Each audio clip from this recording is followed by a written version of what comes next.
Vocês estão me ouvindo? Pegou um pouco mais. Precisa falar com o microfone quando da gravação? É melhor. Por causa do óculos. Agora vocês estão me ouvindo melhor? Então, boa tarde novamente. A nossa proposta é de hoje trabalhar um tema bastante delicado, que é a questão da gratidão e da ingratidão nas relações familiares. Eu digo delicado ao mesmo tempo porque todos nós, direta ou indiretamente, declarado ou de forma velada, já vivemos esse tipo de sentimento e ao mesmo tempo falamos da delicadeza do tema porque a vivência ou a forma como nós vivemos e nos deparamos com a ingratidão pode ser profundamente destrutiva nas nossas vidas, a ponto de, a partir disso, adentrarmos quadros de profunda depressão. Então, eu queria que vocês ficassem muito à vontade para fazer perguntas, para que possam discordar daquilo que eu estou trazendo ou que a gente está debatendo, justamente por essa peculiaridade de ser um tema tão delicado, embora eu não gostaria que vocês trouxessem um caso específico para a gente discutir, de dizer, olha, o meu filho me fez isso e agora o que eu faço, né? Porque a gente não está aqui para analisar casos e não existe como. Mas que vocês se sintam bem à vontade para que a gente possa discutir sobre o tema. Eu trouxe muito material porque tem referências muito importantes a respeito do tema. Mas a forma como a gente vai conduzindo, se vai dar mais atenção a algumas coisas ou a outras, vai dependendo do interesse ou da demanda de vocês. Combinado assim? Faça assim com a cabeça? Sim. Combinado? Vocês vão fazer perguntas se tiverem? Sim. Então tá ótimo. Então, para a gente começar, a questão da gratidão ou da ingratidão, eu trouxe aqui para vocês a definição segundo o dicionário. Ele diz que ingratidão é característica da pessoa ingrata. E na segunda colocação, qualidade de quem não reconhece o bem que lhe foi oferecido, nem a ajuda que lhe foi concedida. Então eu ajudo alguém, eu contribuo para a vida de alguém, eu faço um bem de alguma maneira, direto ou indiretamente, e não recebo, não vivencio esse reconhecimento. Ou as pessoas, de alguma maneira, se sentem beneficiadas e não reconhecem a importância deste bem ou desta qualidade que receberam. Isso é o que caracteriza a ingratidão. Então, olhando para a vida de vocês, vocês conseguem enxergar se viveram ou se vivem momentos de ingratidão? As caras de uns me assustaram. Mas sim, tenho certeza absoluta. Foi por isso que eu vim nesse seminário. Então, primeiro, eu quero trazer para vocês o que Kardec fala a respeito da ingratidão. Essa postura eu acho que deve ser para todos os temas, para todos os estudos, de nós resgatarmos primeiro o que Kardec fala a respeito daquele tema e depois ampliarmos o raciocínio com outros autores. Existem poucas colocações a respeito da ingratidão, olhando todo o texto das obras básicas, mas embora sejam pequenas colocações, são contundentes e muito importantes para nós refletirmos. E Kardec temos então 2 livros específicos que nós vamos nos utilizar. O Livro dos Espíritos e o Evangelho segundo o Espiritismo. Então, eu primeiro vou trazer para vocês as colocações do Livro dos Espíritos e do Evangelho, para que depois a gente possa ampliar esse raciocínio com a proposta que Joana de Ângeles nos faz, tá? No Livro dos Espíritos, questão 937, Kardec faz uma pergunta. Para o homem de coração, as decepções oriundas da ingratidão e da fragilidade dos laços da amizade não são também uma fonte de amarguras? São 3 questões que Kardec traz no Livro dos Espíritos, por isso que eu disse que parece pouco, mas muito importantes em relação ao nosso cotidiano. E a primeira é essa. Então, para nós, em algum momento, quando vivemos estas ingratidões, elas não são uma fonte de amargura na nossa vida? O que vocês acham? Que sim? E acham que os espíritos responderam só sim? Não. O que mais que eles responderam, então? Vocês lembram de ter passado por cima dessa questão assim? Mesmo uma passadinha rápida? É tão interessante, né? Porque quando a gente se debruça sobre o tema, aí a gente olha com mais cuidado e mais detalhe, né? E a resposta é a seguinte: é sim uma fonte de amargura. Porém, deveis lastimar os ingratos e os infiéis. Serão muito mais infelizes do que vós, no caso da pessoa que está sofrendo essa ingratidão. A ingratidão é filha do egoísmo, e o egoísta topará mais tarde com corações insensíveis, como o seu próprio o foi. Forte a resposta, não é? De alguma maneira, se nós não estivermos imbuídos de toda a filosofia espírita, a gente acaba entrando na perspectiva do olho por olho e dente por dente. Perspectiva essa que Jesus já veio se contrapor há mais de 2000 anos. Porque ele disse, sabeis o que foi dito, olho por olho, dente por dente, eu venho vos trazer uma outra lei. Qual que era a lei que Jesus vinha trazer? A lei do amor. Então, a gente precisa olhar para estas coisas, mas não enquanto uma punição. Porque senão, daí eu vivo uma ingratidão e já começo a preparar o meu coração para se regozijar, porque em algum momento o outro vai se ferrar. E quando ele se ferrar, eu vou ficar feliz. Não parece assim um pouquinho? Né? Que eu saí lá do seminário do Marlon leve, porque eu entendi que tudo que me fizeram, eles vão pagar. Não é essa a proposta da doutrina espírita. Embora, se a gente quiser ler com esta ênfase, nós temos elementos para ler.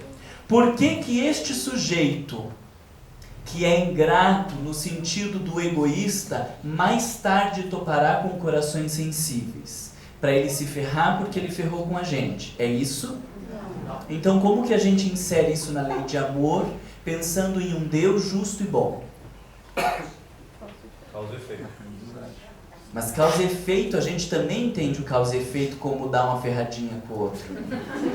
E isso alimenta o desejo de vingança, porque quando a gente está imbuído do desejo de vingança, a gente acredita que quando nos vingarmos, aquela dor de termos sido machucados, ela vai passar. E esse é o maior equívoco, porque dá um gostosinho no início, mas logo após são 2 machucados, e não passa o nosso mal-estar. Então, como que nós juntamos essa colocação de que mais tarde esse sujeito vai se topar com corações insensíveis, com a lei de Deus, de justiça, de amor e de caridade que a doutrina espírita pregou? Mas vai ter que passar, sem ser punitivo, mas para ser punido. Processo educativo. Para que, olha o que a nossa amiga falou, um espelho. Adorei essa tua colocação. Um espelho no sentido de ajudar o sujeito a se enxergar. Porque quando eu tenho a atitude ingrata, eu não consigo ter noção da repercussão dessa atitude na vida de alguém, porque eu estou olhando só por esta via que vai. E quando eu vivo uma situação que eu sofro esta ingratidão, eu estou olhando por um outro ângulo. E muitas vezes, quando vivemos estas situações de dor, nós damos outro sentido a todas as dores que nós geramos para as pessoas. Então não é Deus ferrando com ninguém, fazendo as pessoas pagarem, porque ninguém ganha com um ato de dor. A gente diz que Deus vai fazer o fulano pagar, mas quando eu estou sofrendo, quem que ganha com esse meu pagamento? Ninguém. Só ganharia uma pessoa sádica, que vai se satisfazer com o sofrimento do outro. Então nós não estamos falando num sentido do olhar simplista da causa e efeito, porque nós pegamos a lei de causa e efeito e transformamos em palavras espíritas na lei mosaica. O que nós estamos falando é que Deus é tão bom que para que este sujeito não continue se comprometendo mais com a lei infinitamente, ele encontra recursos na vida para fazer as pessoas repensarem as suas atitudes. E a melhor forma de fazer alguém repensar a ingratidão que ele oferece, talvez seja vivendo uma situação de ingratidão, podendo assim ter consciência do prejuízo gerado. Vocês conseguem entender a diferença? Isso é muito importante. Mas por que eu já estou dizendo mais importante e já estou adiantando para vocês a proposta final? Que infelizmente nós aprendemos, na maioria das circunstâncias, através da dor. Então o próprio sujeito ingrato, ele sofre, mas como uma estratégia de aprendizado. para que ele cresça. Isso fica claro para todo mundo? Façam assim ou façam assim, que senão eu argumento um pouco mais. Fica claro? Ótimo. Mas tem um pouco mais da resposta. Lembrai-vos de todos os que hão feito mais bem do que vós, que valeram muito mais do que vós e que tiveram por paga a ingratidão. Lembrai-vos de que o próprio Jesus foi, quando no mundo, injuriado e menosprezado, tratado de velhaco. Então, na hora que nós sofremos a ingratidão e começamos a pensar que aquela nossa dor é a maior dor do mundo, os Espíritos nos fazem esse convite. Não é diminuir a minha dor, mas é parar para pensar que isso faz parte do mundo em que nós nos encontramos. Que fantasia seria acreditar que nós vamos passar a vida inteira pela Terra e não vamos sofrer esse tipo de dor.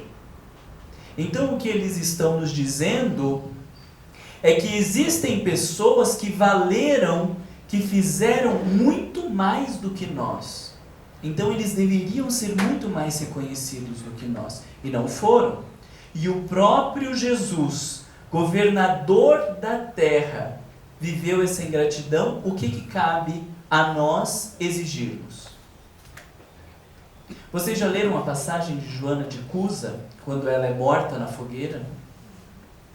Quando ela é morta na fogueira, por ser uma cristã, então se ela negasse a Jesus, ela não seria queimada viva, e ao lado dela estava o seu filho. E o filho pedindo para que a mãe negasse a Jesus, porque obviamente ela não precisaria. Vocês imaginem a dor de uma mãe ver o seu filho queimado vivo pela crença dela. Eu não sei quantas mães conseguiriam assumir isso.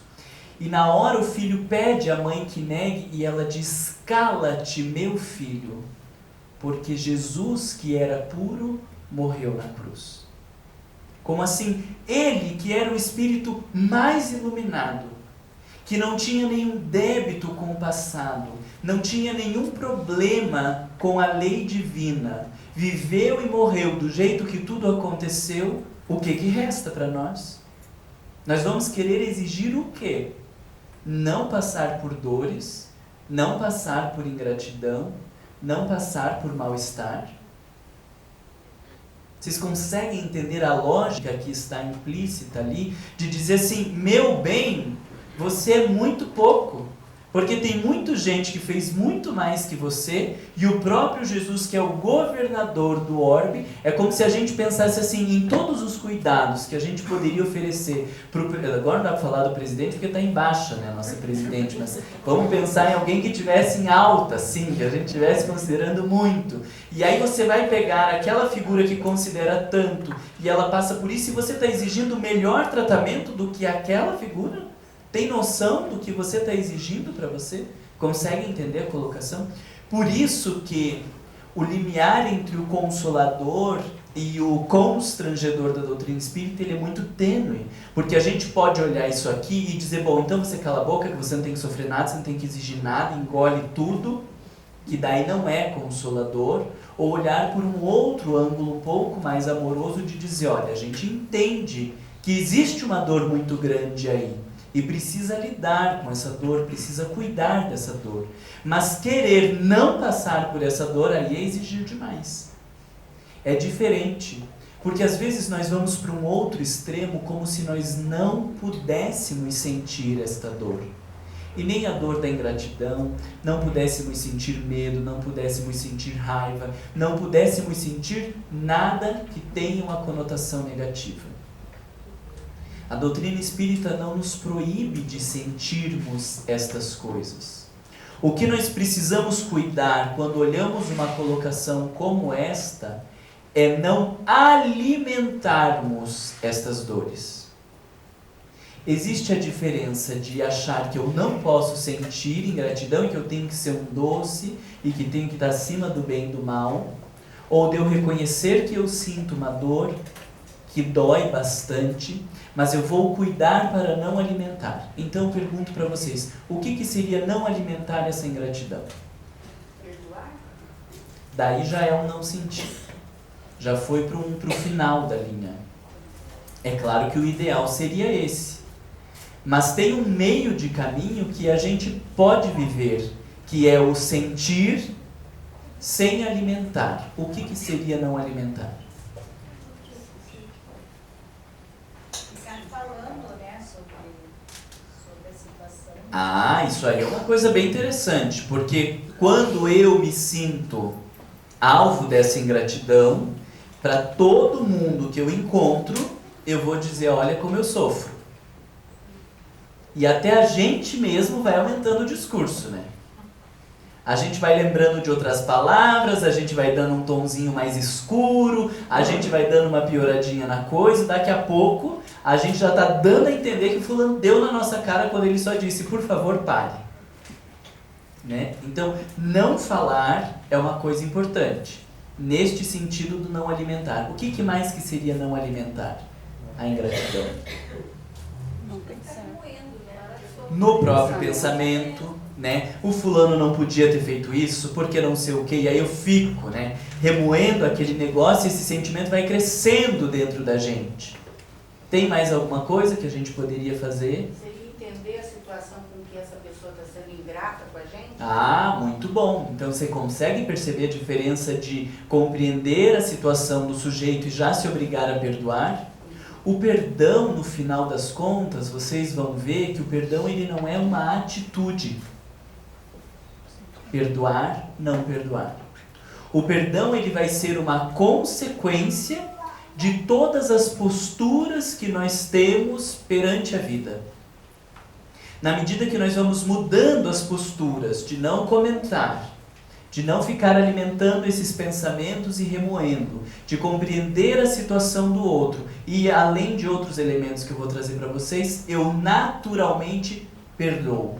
Perdão não é uma atitude, eu vou perdoar ou não vou perdoar, mas uma consequência natural da postura que nós temos frente à vida e às dores que a vida nos apresenta.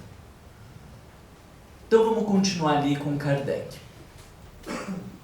Na questão 938, que é logo na sequência, ele pergunta: as decepções oriundas da ingratidão não serão de molde a endurecer o coração e fechá-lo à sensibilidade? Parece que ele está falando hoje para a gente, né? Ele falava antes de existir até a psicologia como nós conhecemos enquanto prática profissional. Imagina que interessante, né? Ele já estava perguntando sobre os nossos corações que vão se amargurando, que vão endurecendo e que vão se fechando à sensibilidade. Porque este é o nosso primeiro caminho. Eu vivo uma dor por ter ajudado alguém, e aí o que eu concluo? Que eu não deveria ter ajudado. Eu vivi um grande amor e acreditei naquela pessoa, naquele homem ou naquela mulher, fui traído, e a primeira coisa que eu concluo é que não deveria ter vivido.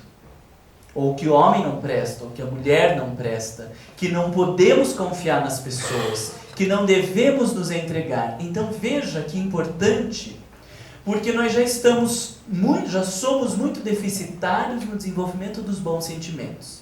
A coisa já vai crescendo muito debilmente. E quando ela começa a aparecer, a gente faz uma conclusão invertida e tenta raciocinar que o melhor era não ter feito este caminho. Não é muito triste isso?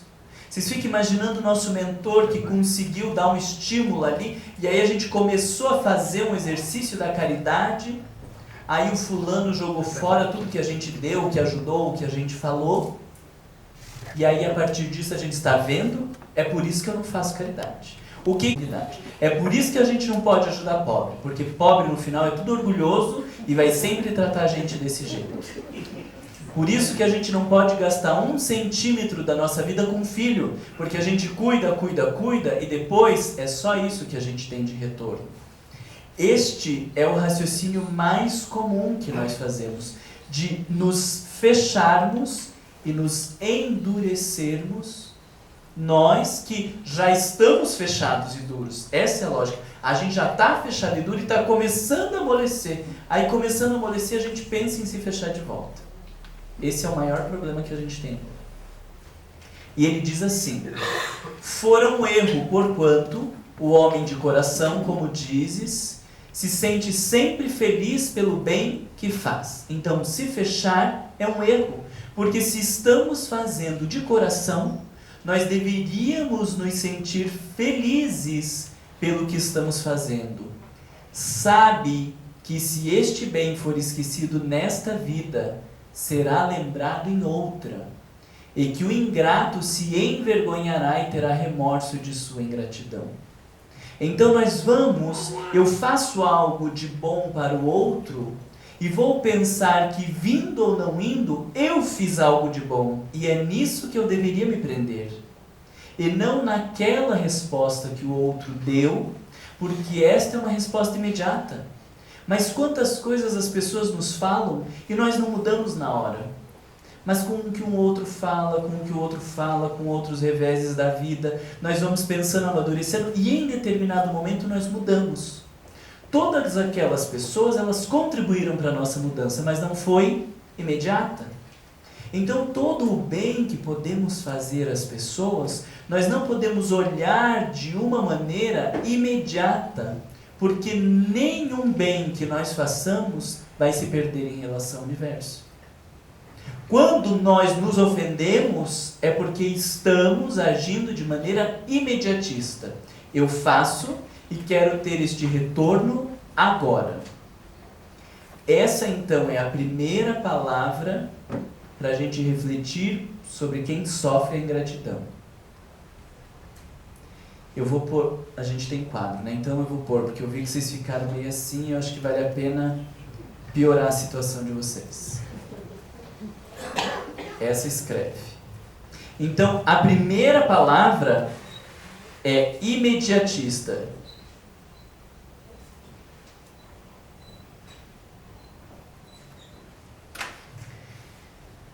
A gente está olhando para o sujeito que produz ou que faz este ato de ingratidão, mas nós não vamos permanecer muito tempo analisando eles.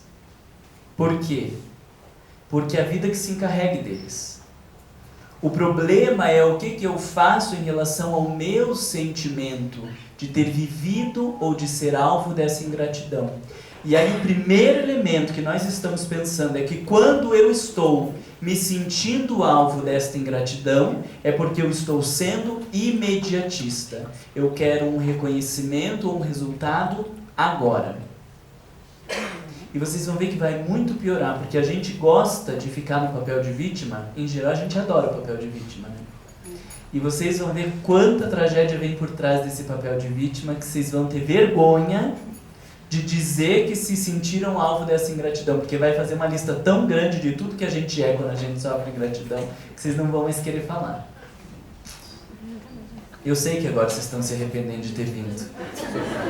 Eu li em um pensamento de alguém que disse: eu sabia que o Marno sempre faz essas coisas, eu não devia ter vindo.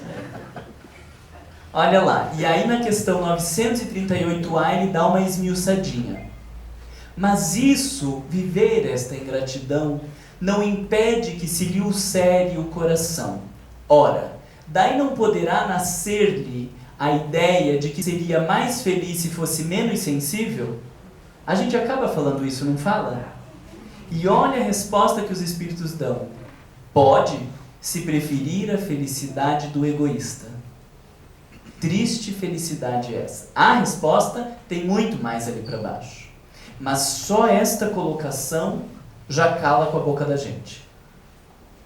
Você quer não viver essas dores, então você vai conseguir não viver essas dores, mas vai ser uma vida medíocre. Porque você não vai se arriscar a viver dores nenhuma, porque não vai fazer bem nenhum. Então parece uma felicidade, mas é a felicidade do egoísta. É uma vida superficial. Vocês imaginem o que seria de Madre Teresa de Calcutá, de Gandhi, de Sai Baba, de Divaldo Pereira Franco, de Francisco de Assis, de toda essa gente, se eles deixassem de fazer o bem que fizeram, pensando que ali à frente eles teriam um problema, nós ainda seríamos primatas. Se com tantos exemplos bons ainda vivemos uma vida tão desregulada, uma sociedade tão desequilibrada, se estas almas nobres pensassem, meu Deus, a começar por Jesus, né? O espírito de mais alta escala evolutiva que tivemos contato, imagine ele olhando, eu vou me envolver com essa gentinha, não vai entender uma palavra que eu vou falar, vão distorcer tudo que eu for explicar, vão usar até contra mim o que eu mesmo falar, no final ainda vão querer me humilhar e me crucificar. Vocês já viram os relatos finais lá da crucificação? Vocês têm o hábito de ler a Bíblia? Se não tem, adquira o hábito de ler a Bíblia, pelo menos que seja o Novo Testamento. Mas quando você lê esse termo final da vida de Jesus, pensando no espírito tão nobre que ele era, e a forma como ele foi humilhado perante as pessoas naqueles momentos finais, assim como hoje muitos policiais fazem, né, antes de levar lá no meio do caminho, xinga, humilha e faz de tudo, né? Já tinha essa linha já. E aí, se a gente lê essas descrições, você fala, meu Deus do céu. Porque o mais chocante, além de tudo isso, era lá ao final, ele ainda pedir para que Deus nos perdoasse. Vocês imaginem se Jesus dissesse, eu vou me envolver com essa gente de baixo calão, deixa eles ficar se debatendo lá. O que seria de nós? Vocês conseguem entender? Então, quando nós, essa palavra vai aparecer várias vezes, mas quando nós estamos nos fechando ou nos sentindo ingratos, pensando que não deveríamos ter feito, de alguma maneira, isso revela o nosso egoísmo. Eu quero fazer, mas não quero sofrer nada disso e quero ter o reconhecimento de tudo isso. Então, além de imediatistas, isso revela que nós estamos sendo egoístas. Está piorando, né? E vai piorar mais. Vamos lá para o Evangelho. No Evangelho existem 2 capítulos que falam sobre a questão da ingratidão. O primeiro é não saiba a vossa mão esquerda o que dê a vossa mão direita, e o segundo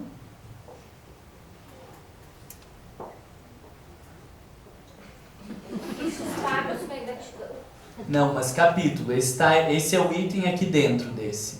O outro capítulo, honrai vosso pai e vossa mãe. E aí, deixa eu falar antes para vocês, se vocês quiserem a apresentação, eu vejo que alguns copiam, outros tiram foto, eu vou pôr meu e-mail aqui, vocês podem escrever um e-mail, eu mando a apresentação para vocês, tá? Eu ponho no intervalo, vocês me lembram. Que daí eu posso compartilhar a apresentação com vocês, com as referências e tudo, para vocês poderem.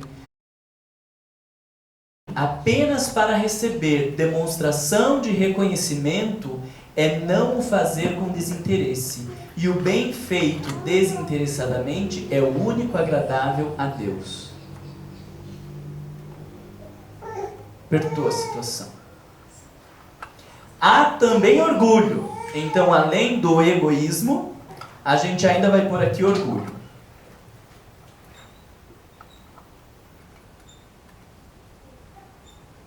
Há também orgulho, porquanto os que assim procedem se comprazem na humildade com que o beneficiado lhes vem depor aos pés o testemunho do seu reconhecimento.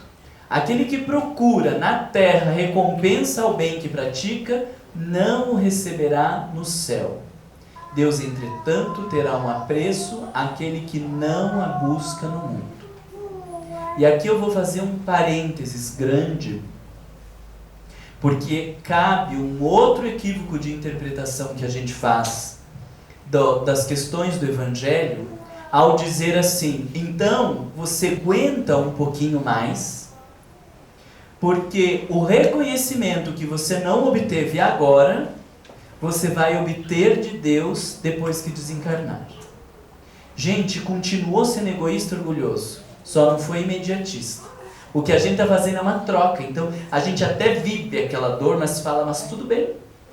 Porque se eu suportar isso aqui, quando desencarnar, Deus vai me recompensar. E Ele vai ser rebaixado. Os textos evangélicos, eles podem dar a entender dessa forma. Bem-aventurados os pobres de espírito, porque herdarão a terra, não sei o quê. A gente vai naquela linha assim de, agora eu estou sofrendo, mas depois Deus vai reconhecer o meu valor. Gente, isso é orgulho não imediatista. Mas eu continuo me submetendo a algo, não porque eu reconheço a necessidade de vivenciar este algo, não porque eu tenha algo a aprender com essa situação, mas eu só vou aguentando porque depois Deus vai me levar ao altar dos anjos. Muito cuidado, porque não vai ter altar nem na terra e nem depois que desencarnar, porque é fruto do orgulho esse tipo de atitude. Esses tempos eu ouvi de um moço que disse com estas palavras, que ele ia suportando as coisas porque ele queria ver depois, quando desencarnasse, que aquelas pessoas iam enxergar ele, como ele era maravilhoso e como aquelas pessoas eram baixas. Gente, o que é isso? Parece que está super aqui dentro. Eu fiz tanta coisa, eu ajudei tanta gente, e Deus há de reconhecer e me recompensar. Mas no final, isso é uma postura extremamente egoísta e orgulhosa. Não vai ter recompensa nenhuma para orgulho e egoísmo. E sabeis porventura se o benefício momentaneamente esquecido não produzirá mais tarde bons frutos? Tende a certeza de que, ao contrário, é a única... Ixi, aqui será que está os slides que eu arrumei e veio a apresentação velha, eu acho. A única semente que com o tempo germinará. Infelizmente, nunca vedes senão o presente. Trabalhais para vós e não pelos outros.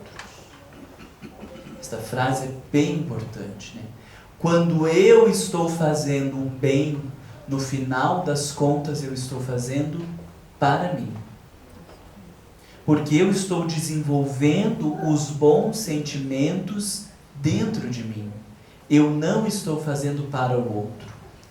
O outro, ele é o instrumento que me permite experienciar os bons sentimentos. Então, no fim das contas, nós que estamos fazendo o bem, deveríamos agradecer a quem nós fazemos, porque aquelas pessoas existem e nos permitem exercitarmos os bons sentimentos dentro de nós. Ao invés de achar que eles é que deveriam nos agradecer. Dá para entender isso? Vocês conseguem perceber a revolução que o Evangelho faz na nossa cabeça? E aí é por isso que é bom não ser espírita. Não precisa pensar nada desse negócio. Não precisa ter consciência dessas coisas. A gente continua reclamando que os outros não nos agradeceram, que somos ingratos mesmo, que a vida é assim, fazendo um drama, porque quando nós estudamos a doutrina espírita, nós somos obrigados a nos enxergar e mudar algumas posturas.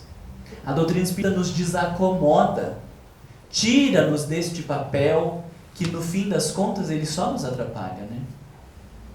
E aí no capítulo 14, existe um texto, pelo amor de Deus, leiam depois quando vocês chegarem em casa. É um texto lindíssimo de Santo Agostinho. E ele vai dizer assim: de todas as provas, as mais duras são as que afetam o coração. De todas as provas do mundo. Um que suporta com coragem a miséria e as privações materiais sucumbe ao peso das amarguras domésticas, pungido de ingratidão dos seus. Então ele já está dizendo que de todas as provas que a vida oferece, a ingratidão, essas que tocam aos nossos sentimentos, são as mais difíceis. Mas de todas essas que tocam a questão dos sentimentos, viver a amargura no lar é o que existe de pior. Então viver a ingratidão de conhecidos, de amigos, de desconhecidos, de inimigos, isso, embora possa parecer difícil, é fácil. Muito mais difícil é suportar esta dor quando vivemos esse sentimento em relação aos nossos próprios familiares. Vocês concordam com o texto? E aí o que a gente faz? Então vamos pegando aquela linha de que é melhor não ter filho, é melhor não casar, não é uma tentação pegar essa linha? Olha o que a Joana de Angelis fala, esse SOS Família é um livro antigo, mas muito bom. Ela fala de filhos dependentes químicos, ingratos, nossa, são capítulos muito bons. E ela diz assim, sendo a ingratidão no seu sentido genérico detestável nó do amoral, a dos filhos para com os pais assume proporções relevantes, desde que resulta num hediondo ato de rebeldia contra a criação divina. O filho ingrato é dilacerador do coração dos pais, ímpio verdugo, que se não comove com as doloridas lágrimas maternas, nem com as angústias somadas e penosas do sentimento paterno. Então nós estamos falando de uma dor imensa. Vocês conseguem perceber as palavras? Detestável, hediondo, dilacerador, ímpio verdugo. Nós estamos falando de palavras muito fortes. Talvez uma das maiores dores a que esteja vulnerável o ser humano na atual reencarnação. Vamos separar assim, ó, nessas primeiras cadeiras as pessoas que sofreram ingratidão de filhos, nas de trás ingratidões de maridos e esposas, depois aqui nós separamos, vamos fazer assim para eu poder ir identificando conforme eu direciono para vocês? Ou na primeira fila, de todas as ingratidões, de filho, de pai, de não sei o que, na segunda. E aí o que eu quero ajudar vocês a pensar, para a gente caminhar para a grande questão do tratamento da ingratidão, é diferenciar duas questões da ingratidão. Isso é da minha cabeça, tá?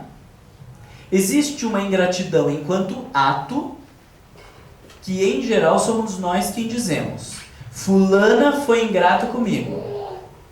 Foi de fato ingrata? Tem que fazer assim como ela diz. Não tem como saber. Já estou dizendo para vocês pensarem que não é possível nós termos certeza de se alguém foi de fato ingrato. Não é possível. Porque o fato de eu não ter o retorno como eu gostaria, no tempo que eu gostaria, ou da forma como eu gostaria, não quer dizer que a pessoa tenha sido ingrata. Ou a pessoa não falar, não disse um muito obrigado, não verbalizou que reconhece que nós contribuímos para a sua vida, mas talvez possa viver um sentimento de gratidão por nós, que desconhecemos. Ou talvez ela possa tentar contribuir de alguma maneira, ou devolver o benefício para nós, sem nós identificarmos. Então o que eu estou dizendo? Que nunca nós vamos poder ter este diagnóstico de que de fato estamos vivendo uma ingratidão. Nunca. O que nós vamos ter como diagnóstico é: o sujeito não está me dando o retorno que eu gostaria de ter. Então, para acabar aqui com essa nossa situação, nós vamos pôr aqui o egocêntrico. Ele não está retribuindo do jeito que eu queria, mas talvez esteja retribuindo de alguma maneira, de alguma forma, com alguma intenção. Então, a partir dessa reflexão, nós nunca vamos poder dizer que somos alvo da ingratidão. Aí acabou com a vida de vocês, porque não era isso que vocês estavam esperando. Teve duas amigas que viriam, eu falei, ó, não vai ser para facilitar.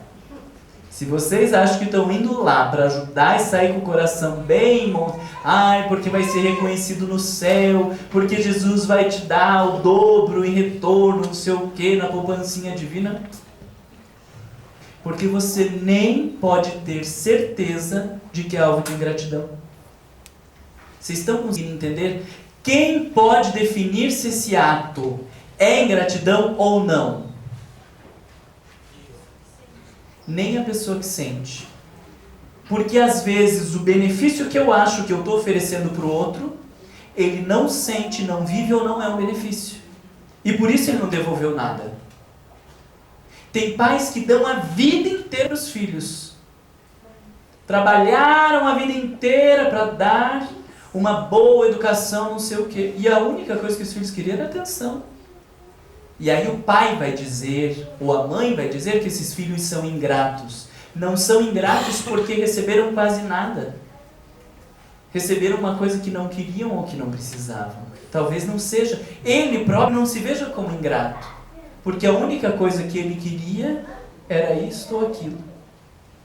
Então, nem o próprio sujeito vai poder definir. Quem que pode então definir? Só Deus.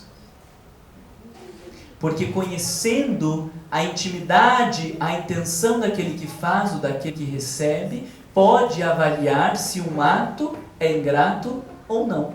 Mas somente Deus. Se você conseguir ter um bom diálogo com ele, quem sabe você tem uma resposta. Mas como a gente não está nesse nível assim de conversa frente a frente, você nunca vai poder dizer fulano foi ingrato comigo. Beltrano foi ingrato com a mãe ou com o pai. Nunca mais. Mas eu posso dizer, eu fui ingrata. Ah, meu bem, mas aí que você chegou onde eu quero. A gente vai conseguir reconhecer a nossa ingratidão enquanto autores da ingratidão, porque depois eu vejo que de fato o sujeito me beneficiou e eu não reconheci o benefício. Mas daí você está falando de avaliar a situação pelo outro ângulo. Aí é diferente. Mas o que eu queria falar para vocês é que, enquanto sentimento, nós vivemos a ingratidão. Nós não temos certeza, mas lá dentro de mim dói aquele sentimento, porque eu esperava algo. Eu queria um retorno dessa ou daquela forma. Embora eu não tenha certeza enquanto ato, isso faz com que eu não fique valorizando, mas enquanto sentimento, eu vivo uma ingratidão. Então o que eu faço com isso? Vocês estão entendendo? Eu não consigo ter certeza enquanto ato, não vou ficar difamando, não vou ficar exigindo, mas eu vivo um sentimento de ingratidão. E por ser um sentimento meu, eu vou precisar tratá-lo. Como que nós tratamos a ingratidão? Psicólogo. Vai se consultar com o Marlon, por isso que ele veio fazer palestra, para ver se arruma uns pacientes aqui. Pelo amor de Deus, vocês não me procurem para fazer terapia comigo. Vocês acabam com a minha reputação. Que eu já nem tenho direito, né? Então, trata-se com gratidão. A gratidão vai ser a forma